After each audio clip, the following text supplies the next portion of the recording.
Dios te bendiga, es el pastor Moisés Bejarano y estoy muy contento que nos veas como lo haces siempre. Espero que este mensaje sea bendición para tu vida y si tienes la oportunidad de compartirlo en una de tus redes sociales, te invito a que lo hagas. Ahora, estamos en una serie que hemos titulado Parejas Felices y estamos en la segunda parte de nuestra serie. Y hoy quiero hablarte de lo que serán una sola carne. Ojo con lo que estoy diciéndote, y serán una sola carne. Entonces, hoy continuamos con esta serie que hemos comenzado, que si eres soltero, casado, viudo, divorciado, o si estás comprometido para casarte, sé que va a ser de bendición para tu vida. Esta semana vamos a estar celebrando lo que será el Día de los Enamorados. Y pues es una oportunidad para que si estás casado o si tienes una persona que aunque estás enamorado o enamorada y quieres llevar tu relación a un punto donde tú puedas decirle te aprecio, te quiero, que puedas celebrarlo. Pero en mi opinión, lo que hemos hecho nosotros con el Día de los Enamorados y otras cosas, como otros días, la Navidad por lo menos, o lo que sea por lo menos la Semana Santa, o lo que sería el Día de Acción de Gracias, es que hemos literalmente comercializado lo que es las relaciones en pareja. Hemos comercializado lo que sería el amor.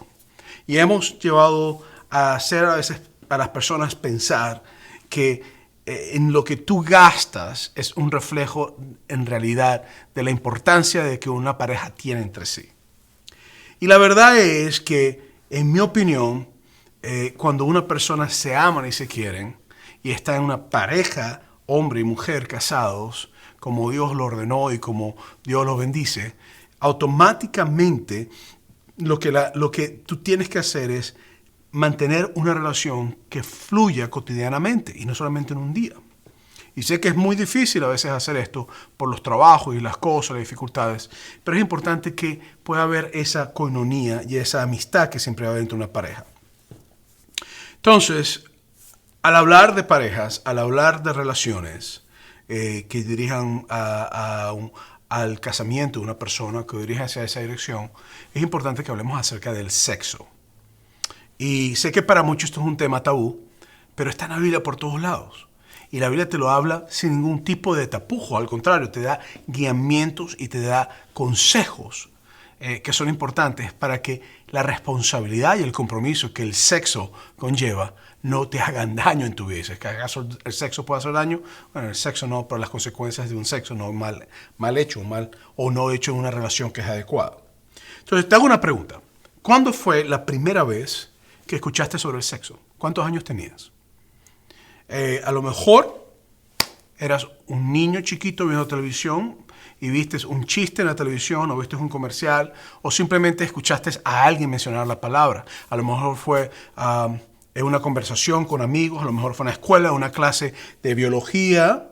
La realidad es que, sin embargo, no todo lo que tú aprendiste o que has aprendido en cuanto al sexo necesariamente tiene que ser correcto, sino que a lo mejor en los conceptos que has aprendido no te han llevado a comprender la responsabilidad que conlleva el sexo y las consecuencias también que pueden traer el sexo. Y te digo esto porque hay conceptos equivocados que muchos de nosotros hemos aprendido y que hemos tenido que transformar cuando llegamos a Cristo o cuando entramos en una relación con pareja que realmente es una relación comprometida, bendecida por Dios, en la cual tenemos nosotros que saber que el sexo es algo creado por Dios, hecho por Dios, para que haya la libertad, la alegría, el placer que una pareja pueda recibir. Y la Biblia es clara y sobre todas las cosas te habla sobre el sexo. Ahora, me gustaría comenzar con Génesis capítulo 2, versículos 8 al 9. Mira lo que dice ahí. Dice, y Dios el Señor plantó en el huerto de Edén al oriente, plantó un huerto en Edén, no plantó el huerto de Edén, perdón. Y Dios el Señor plantó un huerto en Edén al oriente y allí puso al hombre que había formado de la tierra. Dios el Señor hizo crecer todo árbol deleitable a la vista y bueno para comer. También estaba en medio del huerto el árbol de la vida y el árbol del conocimiento del bien y del mal. Entonces, ¿qué te dice la Biblia? Te dice que en el huerto del Edén había muchos árboles. Había el árbol del bien y del mal y el árbol del conocimiento, y que había el árbol de la vida, y te dice que había muchos árboles. Ahora, entre ellos habían dos árboles que se destacaban. Y era el árbol del bien y del mal, el árbol del conocimiento, y el árbol de la vida. Después Génesis 2, 16 al 17 dice: y Dios el Señor dio al hombre la siguiente orden: puedes comer de todo árbol del huerto, pero no debes comer del árbol del conocimiento del bien y del mal, porque el día que comas de él, ciertamente morirás. Entonces Dios le dice al hombre, a la humanidad, le dice: oye, cómete esa pera que está allá, cómete ese mango que está allá, cómete esa manzana que está allá, dale con ganas, mira las fresas que están ahí colgando en ramitas, mira las cerezas, mira todas esas cosas, qué rico. Pero hay un árbol que tú no vas a comer. Y ese árbol que tú no vas a comer es el árbol que abre tu capacidad de pensar y tener otro tipo de malicia, otro tipo de conocimiento, otro tipo de libre albedrío, en el aspecto que puedes ya saber, ok, esto trae malicia, esto trae cosas. Y Dios le dice: no comas de ese árbol. Y lo interesante es que Dios dijo: come de todo, pero este en particular no comas. Entonces, en ese proceso, después que Dios hizo eso a la humanidad, ve que el hombre está solo, necesita pareja, necesita una mujer que pueda estar con él, alguien con quien él pueda pelear, discutir, hacer el amor, pedir perdón, perdonar, crecer juntos. Y lo que ocurre es entonces que en Génesis capítulo 2, versículos 23 a 24, te dice algo bien interesante. Te dice: entonces Adán dijo: esta es ahora carne de mi carne, porque Dios vio que el hombre estaba solo, lo dejó por un tiempo solo, el hombre sintió la necesidad de tener una compañera, y Dios le creó entonces a una compañera. Y le dice: entonces Adán dijo: esta es ahora carne de mi carne y hueso de mis huesos, será llamada mujer. En el hebreo es varona, isha, y hombre es ish en hebreo. Porque fue sacada del hombre. Por eso el hombre dejará a su padre y a su madre y se unirá a su mujer, ¿y estás listo? Y serán un solo ser. Y como yo he titulado, una sola carne. Entonces, el concepto bíblico es que el hombre ve a la mujer ve al hombre, se enamoran o se conocen, toman la decisión de hacer una familia, se unen ante Dios, Dios bendice esa unión, nosotros hemos llamado eso como casamiento, matrimonio, y lo que ocurre entonces es que literalmente esa unión se consuma.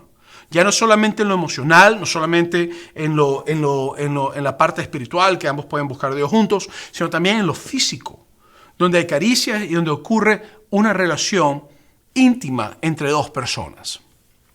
Entonces, es importante comprender que la relación ideal que Dios creó fue un hombre casado con una mujer o una mujer casada con un hombre, unidos en Dios. Esta es la relación ideal. Es decir, no es que yo me uno a una persona, a una mujer, si soy un hombre, y entonces no busco a Dios, sino que la relación ideal para Dios es que haya una relación de pareja con Él. Entonces, la realidad es que esta cosa ideal que Dios creó, esta relación que Dios creó, todo esto que Dios está buscando, sufrió, lamentándolo mucho, por la caída del hombre, y al sufrir se corrompió. Mira lo que dice en Génesis capítulo 2, versículo 25. Dice: y aunque Adán y su mujer andaban desnudos, no se avergonzaban de andar así. Entonces, antes del pecado, antes de que Eva y Adán comieran lo que no tenían que comer, lo que ocurrió fue de que ellos podían estar totalmente desnudos y no sentían vergüenza. Había un nivel de intimidad donde, sin importar él estar desnudo y estar desnudo, ellas podían acercarse con toda tranquilidad. Hay algo que pasa en la intimidad donde la desnudez de tu pareja no se convierte en un problema para ti, sino que se convierte en algo que es normal, porque sabes que está la seguridad de que están unidos y que van a estar siempre juntos.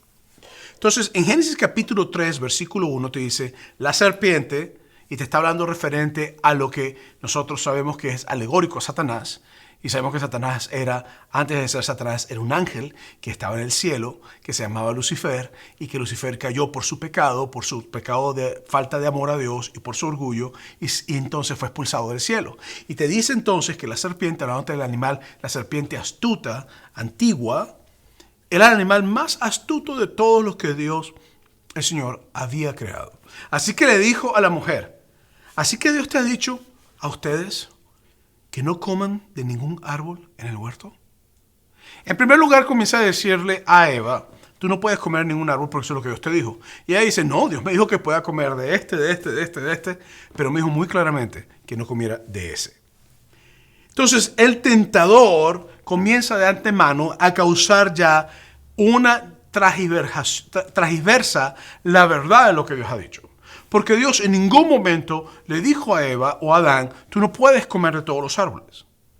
Le dice, puedes comer todos los árboles, pero hay uno en particular que tú no debes tocar. Hay uno en particular que tú no debes tener. Entonces, lo que la serpiente o lo que Satanás hizo automáticamente es que empezó a desafiar a Dios. Empezó a desafiar el concepto, la guianza, la ordenanza que Dios le había dado a Adán y a Eva para ellos seguir, y lo que hace es crear duda en sus corazones. Después en Génesis capítulo 3, versículo 2 al 3 dice, la mujer le respondió a la serpiente, podemos comer del fruto de los árboles del huerto, pero Dios nos dijo, no coman del fruto del árbol que está en el medio del huerto, ni lo toquen, de lo contrario, morirán.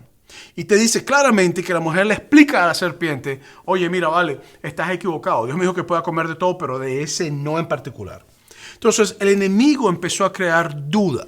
Y empezó a transgiversar la verdad de Dios. Y empezó a transgiversar el hecho de que ella podía tener y consumir ciertos alimentos. Y trajo en ella la necesidad de entonces tener lo que era prohibido, lo que no era aceptado. En Génesis capítulo 3, versículos 4 al 5 dice, entonces la serpiente le dijo a la mujer, no morirán.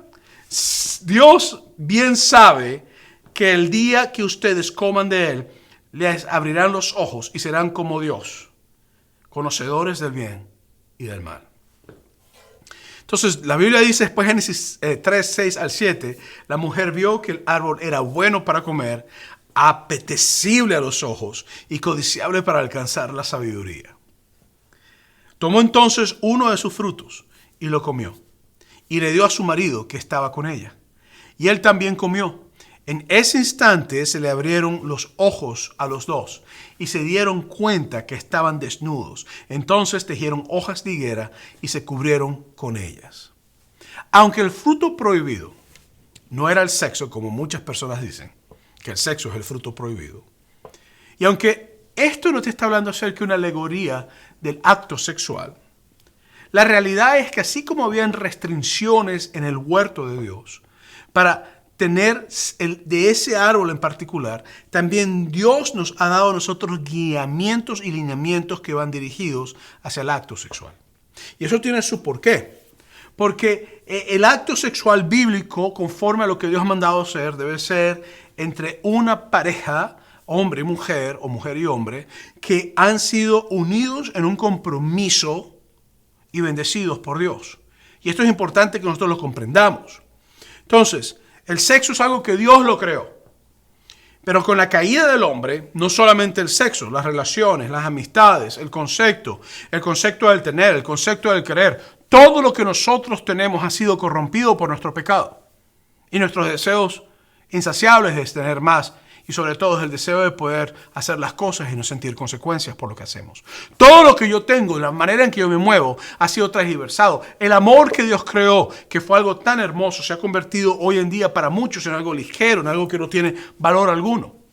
Y a veces en nuestra cultura el acto sexual se ha perdido lo que es la parte esencial de lo que es en la relación íntima, de lo que es realmente el estar compenetrado en la parte emocional y en todas las áreas, y se ha convertido quizás en una noche de placer.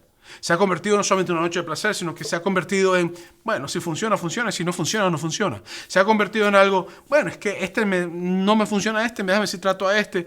Y a veces eso se ha convertido en algo que se dice, tienes que hacerlo, practicarlo para que puedas estar en paz y tranquilo. Mira lo que dijo Jesucristo.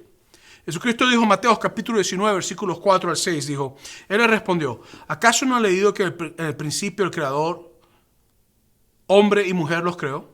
Y agregó, por esto el hombre dejará a su padre y a su madre, se unirá a su mujer, y los dos serán un solo ser. Así que ya no son dos, sino un solo ser. Por tanto, lo que Dios ha unido, no lo separe nadie. Entonces, Jesús, cuando te habla a ti acerca de la unión de la pareja, que conlleva intimidad sexual, te dice que son uno solo. Y te dice que Dios los ha unido. Y te dice que tiene la bendición de Dios. Aquí es donde yace el problema. El Creador los creó hombres, a algunos, y a otros mujeres. Entonces, el sexo es para hacerlo con compromiso. Para que cuando ocurra, ya no sean una persona individuales que están aislados de las otras y en un momento se unen, sino que sean personas que llegan a ser un solo ser, una sola carne.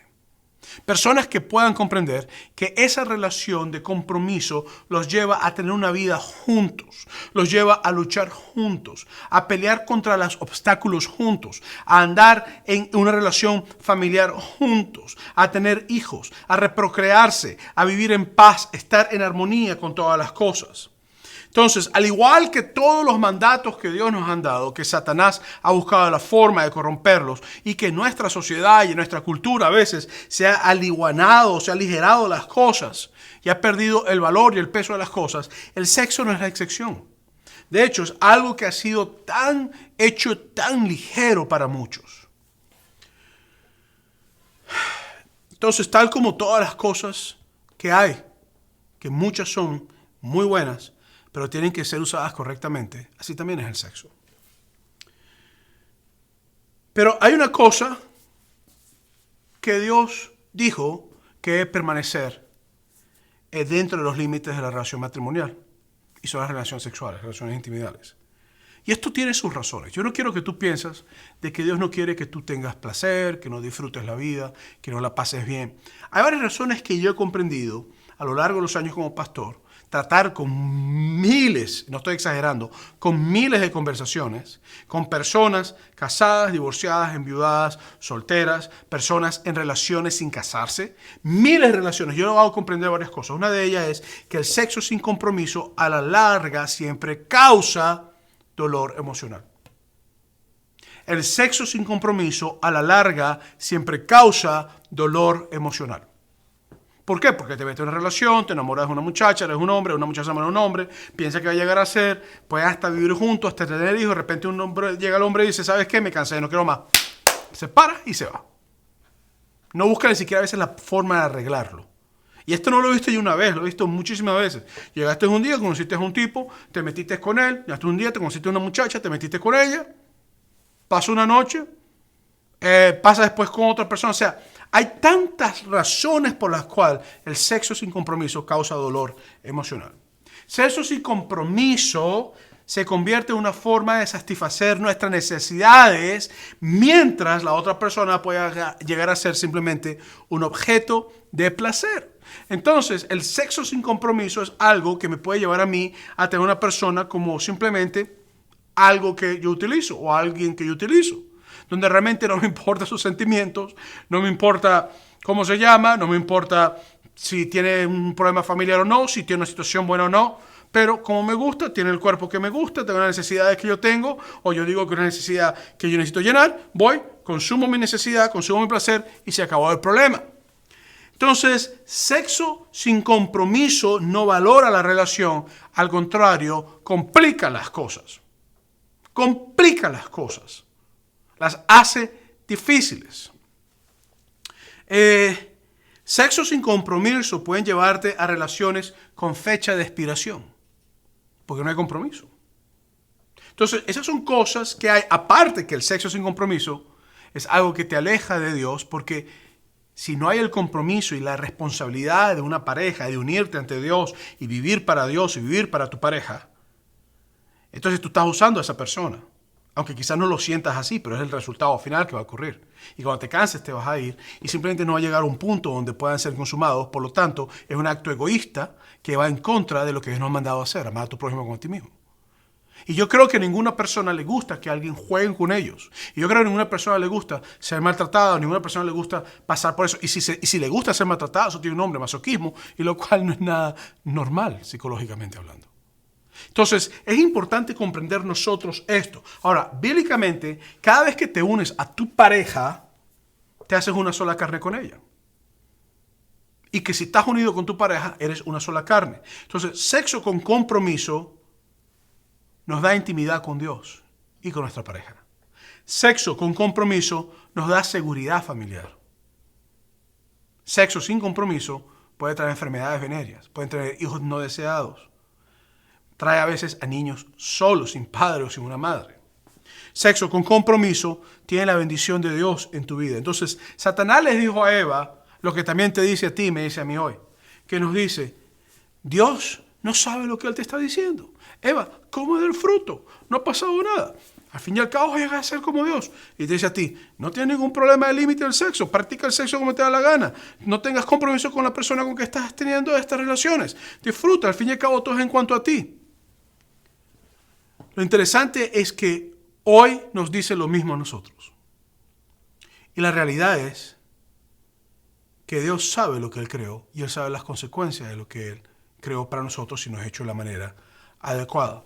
Por eso el sexo se ha hecho algo ligero para muchos, sin compromiso, y muchos creen que esto no tendrá consecuencias. Entonces, me gustaría hablarte acerca de varios grupos de personas. El primer grupo de personas que quiero hablarte son solteros y sexualmente inactivos. Son personas que han tomado la determinación de ser solteros y no activarse en una relación íntima con una persona, porque ellos han comprendido de que esto es algo que necesita mantenerse limpio, que no es algo que debe ser usado donde ellos puedan lastimarse emocionalmente o puedan lastimar a otra persona. Aparte que han comprendido que Dios quiere que ellos sean felices sexualmente con su pareja y no con múltiples parejas.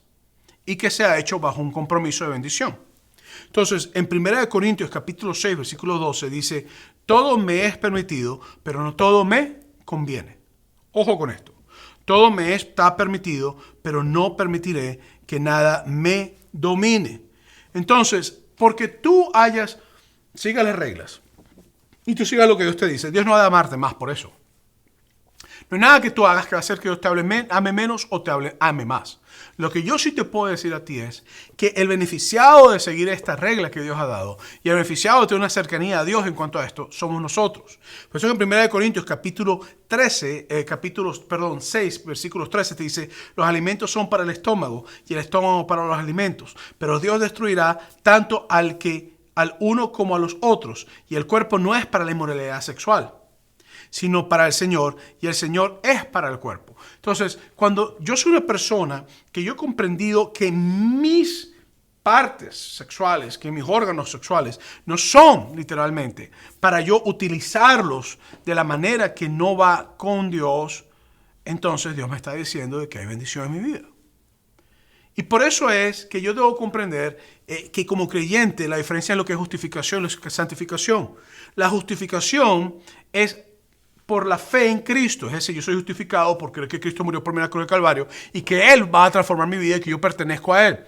La santificación específicamente es el proceso en que Cristo empieza a cambiar tu vida y a separarte para Él y a moverse en ti y a caminar contigo y a hacerte una nueva persona. Entonces, en ese proceso de santificación es una evidencia de que Dios te ha justificado, es decir, que tú has creído en Jesús y que tu vida está siendo transformada. Para la gente en los Corintios este era el problema. El problema era que para muchos creyentes en Corintios había la profesión de fe. Ellos decían, yo creo en Cristo. Es decir, yo he sido justificado. Pero no había la práctica de la fe. Entonces, ¿qué ocurría en Corintios? Te enfatizaban la libertad en Cristo, pero no te la justificación, pero no te enfatizaban la santificación en Cristo. Por eso es que entonces Pablo dice en 1 Corintios 6:13, los alimentos son para el estómago y el estómago para los alimentos, pero Dios destruirá tanto el uno como a los otros. Entonces, te voy a poner este punto de vista. Si tienes hambre, come, se acaba el problema. Si tienes necesidades, pues llenas tus necesidades. Entonces, ya sea que tengas deseo sexual, si tienes deseo sexual, ve y consume. Porque al fin y al cabo es un asunto que si tienes hambre tienes que comer. Por eso que Pablo usa ese dicho que era muy popular en su época. Dice, los alimentos son para el estómago. Y lo que Pablo está diciendo es que no, todo me es lícito, mas no todo me conviene. Entonces, Pablo está diciendo que hay personas que han comprendido y otras que no han comprendido. Entonces, Si no hay el compromiso de permanecer juntos, tendrás consecuencias, está diciendo Pablo. No solamente físicas, quizás, o emocionales, también espirituales. Entonces, en Corintio, junto al frente de una cima muy conocida, una colima, en el templo había el templo de la diosa Afrodita, que era la diosa del amor, de la belleza sexual también. Y lo que realmente había es que a un lado había un burdel, un prostíbulo, y a otro lado había un restaurante. Entonces tú ibas al templo, adorabas ahí a la diosa del amor y el deseo sexual, ibas al prostíbulo, tenías relaciones sexuales, salías de ahí y te ibas a comer. Entonces estaban todas las cosas ocurriendo. Y Pablo le escribe a la iglesia de los Corintios muy claramente de que el cristiano o la persona que sigue a Dios no ha sido llamado a ir a un prostíbulo, a después irse a un restaurante y después ir a adorar a una diosa. Eso está diciendo que el cristiano tiene que comprender que si no está casado, tiene que tener y comprender que no debe ser activo sexualmente. Y esto es una cosa que quizás tú me estás escuchando y te dices, pastor, lo lamento, 2022, estamos en otra época, la Biblia fue escrita en una época donde esas cosas pasaban, donde la virginidad era un asunto así. Mira, esto no tiene nada que ver con virginidad y no tiene nada que ver con eso. Tiene que ver con el peligro que es una persona que no ha comprendido la importancia, la responsabilidad de tener relaciones sexuales con personas que no son su esposo o su esposa. Hay un nivel de responsabilidad que tú y yo tenemos.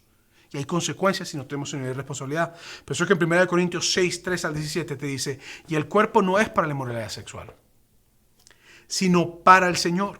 Y el Señor es para el cuerpo. Así que como Dios levantó al Señor, también nos levantará a nosotros con su poder. ¿Acaso no saben ustedes que sus cuerpos son miembros de Cristo? ¿Voy entonces a tomar los miembros de Cristo para hacerlos miembros de una prostituta? De ninguna manera.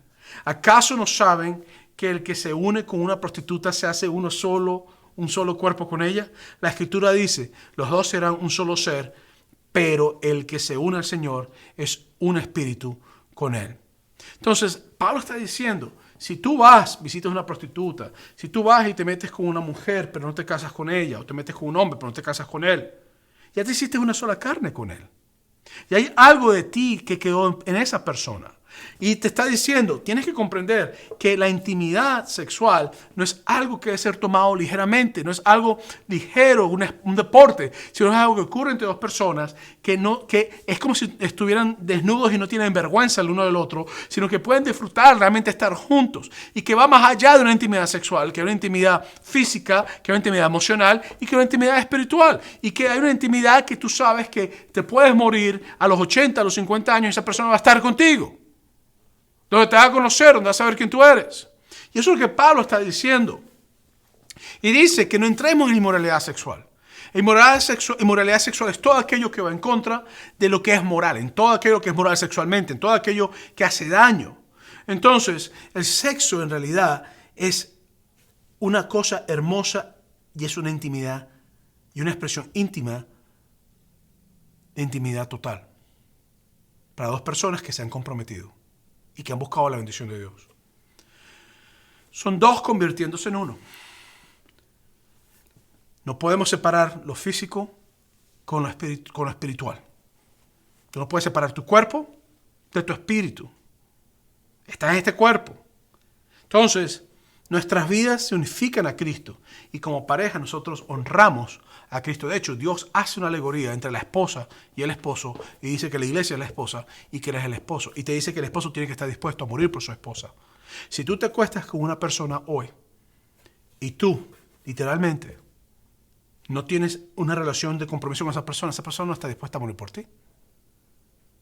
Te dice que la esposa debe respetar a su esposo. Una persona se acuesta contigo hoy, pero más nunca te vuelve a ver. Ahí no hay ningún tipo de respeto. No hay realmente una relación que pueda perdurar. Entonces, el otro tipo de solteros, y Pablo dice bien claramente que el cristiano es una persona que se mantenga, o nos llama la Biblia a tener pureza sexual, es decir, que no estemos llevando a nuestra cabeza cosas que no tienen que ser. El otro tipo es solteros sexualmente activos. Se está hablando de otro tipo de personas. Se está hablando de personas que ven el sexo como una necesidad. Y que ven y dicen, lo lamento, pero yo no me quiero casar, no quiero compromiso, no quiero hijos, pero quiero desahogarme. Y ven el sexo como una necesidad, y la realidad es que el sexo no es una necesidad egoísta. Y esto tenemos que comprenderlo. Y este es el mensaje este mensaje que estoy dando es un mensaje necesariamente contrario a lo que es lo secular. El sexo no es solamente un deseo físico y no es solamente una necesidad egoísta. La realidad es que todos los miembros que tú tienes, todo tu ser, pertenece a Cristo, si eres de Dios. En Mateo 5:8 te dice bien claramente Jesús, bienaventurados los limpios de corazón, porque ellos verán a Dios. Cuando yo empiezo a ver el sexo como algo para yo complacerme únicamente, eso me hace a mí una persona egoísta. Si yo no veo el sexo como algo que debe ser ocurrir en una relación, eso sin querer a veces, porque a veces es tan común que ocurre en nuestra cultura, en nuestra comunidad, que no nos damos cuenta y no nos damos cuenta que a veces sin querer estamos siendo egoístas. Si yo no veo el sexo como algo que realmente me permita a mí unirme a una persona y estar en unión con esa persona, que sea mi esposa, mi esposo, si eres mujer, y estar con Dios y buscar esa unidad, y donde yo estoy con esa persona en todo momento de su vida que pueda estar, entonces yo no estoy realmente siendo una sola persona con esa persona. Por eso que nuevamente en 1 Corintios capítulo 6, versículo 18 dice, huyan de la inmoralidad sexual. Cualquier otro pecado que el hombre cometa ocurre fuera del cuerpo, pero el que comete inmoralidad sexual peca contra su propio cuerpo. Y Pablo dice, cualquier otro pecado ocurre fuera del cuerpo, pero lo que es físico, sexualmente, ocurre contra su cuerpo. ¿Quiere decir eso? ¿Que hay niveles de pecado? No. Lo que Pablo te está diciendo a ti en serio es que esta ofensa va en contra de tu cuerpo. ¿Por qué? Porque cuando tú te unes con una persona pueden haber ciertas cosas, pueden haber enfermedades, puede haber reproducción, puede haber un niño o una niña naciendo, puede haber un embarazo. Y son cosas que ocurren a veces, por supuesto, si un niño es el producto de una relación sin compromiso, ese niño, esa niña es una bendición. Y siempre lo será, sin importar cómo ha sido la relación. Ese niño, esa niña es una bendición. Pero lo que me refiero es que a veces nosotros escuchamos la frase, lo que ocurre en Las Vegas, se queda en Las Vegas. Es una frase muy famosa en inglés y también en español. Lo que pasa en Las Vegas, se queda en Las Vegas. Bueno, la realidad es que eso no es verdad. Cuando una persona se acostumbra a tener ese tipo de relaciones, donde no hay un tipo de intimidad realmente, ni compromiso, lo que ocurre en Las Vegas no se queda en Las Vegas. Te doy un ejemplo. Hay muchas veces que unas personas regresan de Las Vegas con enfermedades sexuales. Es una realidad. Hay veces que una persona regresa a Las Vegas con enfermedades sexuales. Algunas que pueden ser curadas, otras que va a tener por el resto de su vida y otras que le pueden costar la vida. ¿Ok? Lo que pasa en Las Vegas se queda en Las Vegas. Eso no es verdad todo el tiempo. A veces que una persona regresa a Las Vegas con un embarazo. O simplemente, si eres un hombre, regresas a Las Vegas y a lo mejor nunca vas a saber que vas a tener un hijo en un lugar. Que no va a llamarte papá. Porque no supiste ni siquiera que el niño había nacido. Porque ocurrió una noche de locura, una noche de frenesí. A veces dicen, lo que pasa en Las Vegas, se queda en Las Vegas. Eso no es verdad, porque a veces hay muchos niños que no tienen padre. Por algo que ocurrió en Las Vegas o por una noche de frenesí. Lo que pasa en Las Vegas, ocurre en Las Vegas. Eso no es verdad, porque a medida que tú vas practicando este tipo de cosas, se va perdiendo la sensibilidad con lo que es realmente la importancia del sexo y pues creas un pensamiento que marca tu estilo de vida, marca tu forma de ver las relaciones, marca tu forma de hacer las cosas, que puede afectarte en una relación futura o que puede afectarte en tu concepto de quién es Dios, quién eres tú y quién es tu prójimo o las personas que te rodean. Lo que pasa en Las Vegas se queda en Las Vegas. Eso no es verdad. Vienes lleno de pecado si caes en un tipo de acciones que no deben ocurrir. Y esto es importante que nosotros lo comprendamos. La realidad es que yo normalmente cuando trato con jóvenes que están, o con personas que están activamente sexuales y que están a veces hasta siendo promiscuos, yo siempre les digo, mira, te hago una pregunta, si es un hombre o una mujer, le digo, si tú tuvieras una hija, si tú tuvieras un hijo, ¿te gustaría que tu hija estuviera pasando por diferentes personas de esta manera? Y siempre me dice, no, claro que no. Entonces, ¿por qué tú te haces eso a ti mismo? ¿O por qué tú que estás haciendo esto con una mujer, no ves a esa mujer como lo que alguien le podría hacer a tu hija? El asunto es que yo siempre tengo que comprender que cuando yo estoy en una relación con una persona, en el cual hay esa capacidad hermosa y hay hijos, eso beneficia a mis hijos. Porque le permitan ver que la relación matrimonial o la relación las relaciones son cosas que Dios quiere, donde tú puedas crecer y que tus hijos puedan crecer saludables. Un niño que nace sin un padre porque nunca lo conoció, porque fue una noche de locura, de placer, y el hombre se desapareció, o simplemente no estaba, o un niño, o un padre que tiene a su hijo porque se metió con una mujer, la mujer quería abortar al niño, le dijo que no, entonces ella le dijo, bueno, tú te quedas tú con él, yo me voy.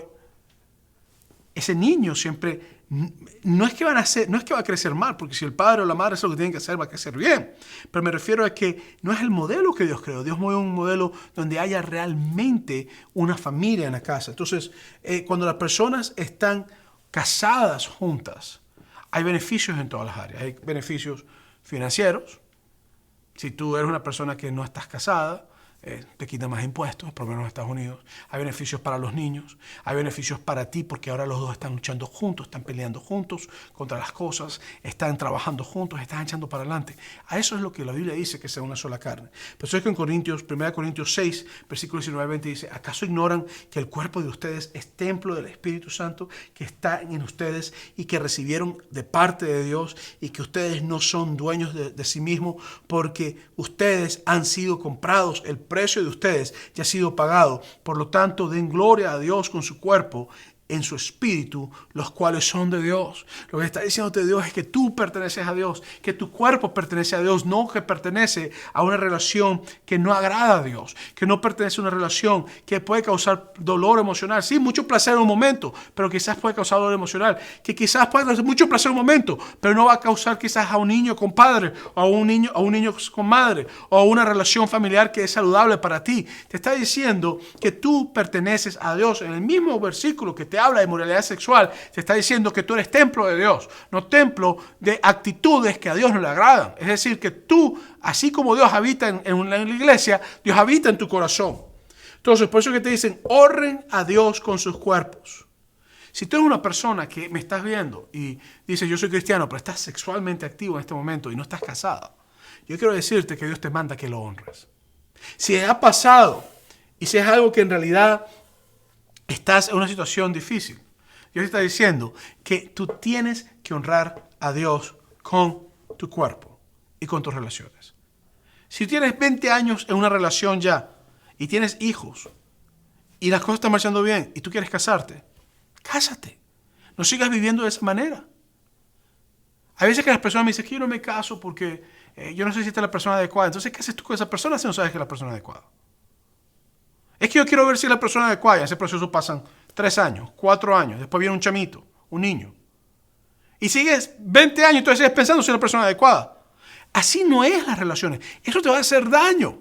No te va a bendecir. Te va a alejar de Dios. Te va a alejar de lo que tú necesitas. Por eso es que Dios te manda a ti a hacer este tipo de cosas. Y sobre todas las cosas comprender que en tu vida, si tú estás viviendo una relación que no es adecuada, Dios te dice, arregla tu vida.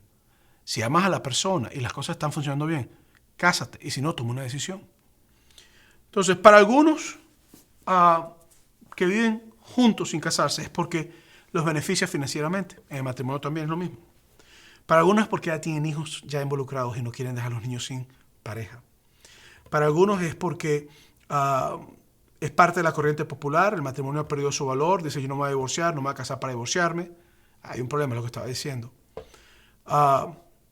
Y para otros porque dicen, debo probar para ver si nos casamos. ¿Qué debes hacer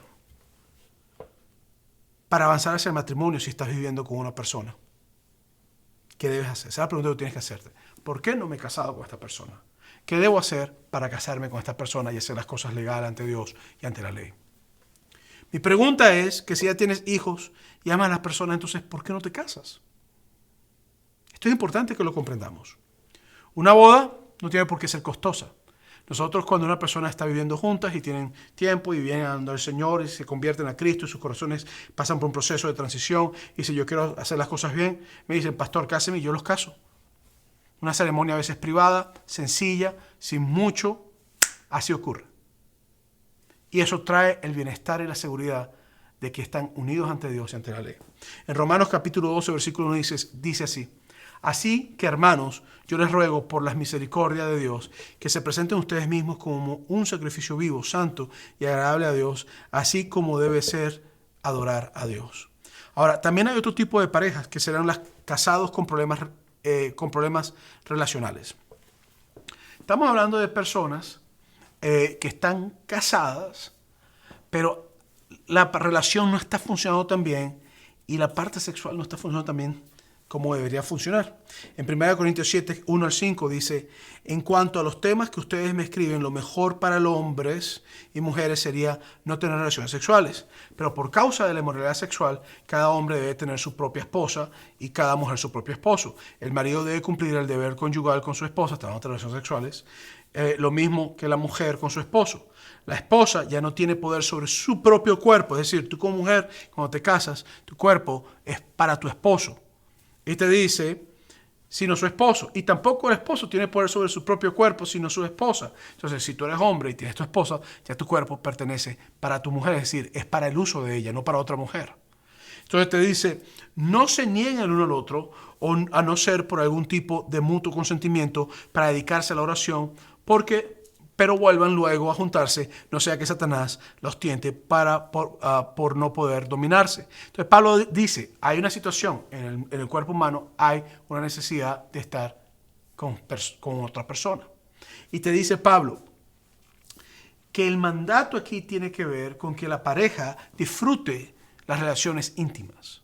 Te dice que el hombre y la mujer que están casados disfruten las relaciones íntimas. Y esto es importante, porque a veces hay parejas que no disfrutan relaciones íntimas porque uno dentro de la pareja está metido en pornografía. Y está metido íntimamente en pornografía y satisface sus necesidades no con su pareja, sino con la pornografía. Hay otras razones también, poderosísimas también. Los niños. A veces tienen niños chiquitos, los chavitos andan corriendo por toda la casa, no tienen realmente tiempo para estar juntos porque todos los niños chiquitos, y eso va separándolos, va creándolos. Y eso creo que toda pareja que ha sido casada ha tenido que confrontar ese reto. Entonces, a veces es que no quieran estar juntos, sino que no pueden estar juntos porque es tan difícil la cosa con los niños chiquitos que les cuesta. A veces tiene que ver con infidelidades, a veces que uno en la pareja está siendo infiel y ya cuando entra con su esposo, simplemente no tiene deseo de estar con ella. A veces que hay tantos problemas en la relación donde realmente el sexo no ocurre. A veces es que están tan ocupados en su trabajo y tan cansados que llegan a la casa y no tienen deseo sexual alguno. Pablo está diciendo que si tú estás casado, que no te niegues a tu pareja y que aprovechen que Dios los ha unido y que esa unión que Dios los ha hecho, que tengan una hermosa relación íntima para que puedan crecer.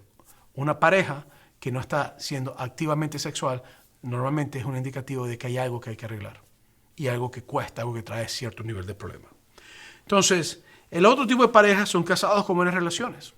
Personas que han comprendido la importancia de cuidar su matrimonio, de cuidar su relación y de vivir bien para Dios y para sus familias. En Hebreos 13:4 dice, todos ustedes deben honrar su matrimonio y ser fieles a sus cónyuges, pero a los libertinos y a los adúlteros los juzgará Dios. Entonces, este es el otro tipo de relación, donde son un hombre y una mujer que han logrado alcanzar madurez, que han logrado pasar el reto de los hijos chiquitos, que si han tenido un problema con pornografía o con infidelidades, han logrado solucionarlo, que han logrado hablar las cosas, que se desean mutuamente, que pueden estar juntos, que pueden buscarse y que saben que el sexo no es simplemente una unión física, sino que es una unión emocional y que es una unión también que en lo espiritual de tu vida también te beneficia, pues si estás bien con Dios, estás bien con tu pareja, vas a estar bien también contigo y vas a moverte en la dirección que tienes que moverte. Entonces, a mí me gustaría decirte que Dios no ha creado el sexo para que tú no lo disfrutes. Dios ha creado el sexo para que lo disfrutes responsablemente y no estoy diciendo a que uses protección como muchos dicen, sino que disfrutes responsablemente dentro del vínculo, de la unión que Dios ha creado. Eso es lo que te estoy diciendo. Si estás soltero y eres una persona que dice que eres cristiana, mantente para el Señor. Y pídele a Dios y ten los ojos abiertos porque Dios te trae a la persona adecuada. Y cuando te cases, disfruta lo que Dios te ha dado. Si estás viviendo en concubinato y estás con una persona viviendo, pero realmente no te has casado con esa persona, la pregunta es, ¿qué te detiene a casarte? ¿Y qué pasos tienes que tomar para casarte? Si estás casado y eres un hombre o una mujer que están teniendo problemas relacionales, tienes niños chiquitos, no tienes búscate un familiar que te ayude, das la vuelta de algo, pero dedícale tiempo a tu relación y prioriza tu relación. Si estás casado y las cosas están bien, sigue disfrutando lo que Dios te ha dado. Yo quiero que tú sepas que Dios no creó el sexo como algo tabú. Dios creó el sexo como algo de bendición para la humanidad. Y Dios no solamente creó el sexo, sino que Él creó la tierra, el universo, el agua, el mar, los árboles, la naturaleza, todo lo creó. Pero tú sabes también lo que Dios hizo por nosotros, aparte de todo lo que tenemos, nos dio también su amor, su gracia, su bendición, y nos dio a su Hijo, Jesús. Yo quiero invitarte a que si tú no conoces a Jesucristo hoy, que tú aceptes a Jesús como tu Salvador. Que si tú quisieras crecer en Dios, ser justificado de tus pecados y ser santificado en el Espíritu Santo, que tú aceptes a Dios como tu Salvador y que tú puedas realmente recibir a aquel que murió en la cruz del Calvario y que resucitó de la muerte y que viene nuevamente, llamado Jesús. Si tú eres una pareja que está pasando por situación difícil, un joven que estás en pleno apogeo, tus hormonas te tienen loco y tú dices que no me puedo controlar, yo quiero que tú también ores conmigo una oración que voy a hacer contigo. Y si eres una pareja casada, te pido que ores la oración que voy a hacer contigo también. Si eres una persona que quieres aceptar a Jesucristo, ora conmigo. Señor Jesús, yo te recibo como mi Salvador personal, te entrego mi vida, te doy todo lo que tengo, todo mi ser es tuyo, lo entrego en tus manos. A partir de hoy, yo soy hijo, si eres mujer, de hija de Dios. En nombre de Jesús, Padre. Si eres un joven que está luchando, yo te pido que ores conmigo. Señor, yo quiero serte fiel. Ayúdame a guardarme para ti y para la persona que tú me vas a dar. Y ayúdame, Señor, a comprender que esto es algo que tengo que hacerlo con responsabilidad dentro de la unión del matrimonio. Si eres una persona casada que estás pasando por una circunstancia difícil, yo te pido que, Señor, ayúdame a encontrar el equilibrio que necesito en mi relación. Si eres una persona que está viviendo con una persona y ya tienes hijos y tienes todas esas cosas, ya es como tú eras casi casado, yo te invito a que ores conmigo esta oración. Señor, ayúdame a tomar los pasos para casarme. Y si no es la persona con que te quieres casar, porque estás ahí, pero realmente no quieres estar ahí porque no funciona y además es un desastre, entonces, Señor, ayúdame a librarme de esto y hacer las cosas bien. Y si es una pareja que tienes una buena relación, entonces di conmigo, Señor, ayúdame a tener una relación mejor de la que yo tengo. En el nombre de Jesús te lo pido, Maestro. Amén y amén. Si tú eres alguien que has hecho alguna de estas oraciones y quieres contactarte con nuestra iglesia, te invito a que mandes el número que está en pantalla, la palabra pasos, y alguno de nuestro equipo se va a comunicar contigo. Dios te bendiga, es el Pastor Moisés.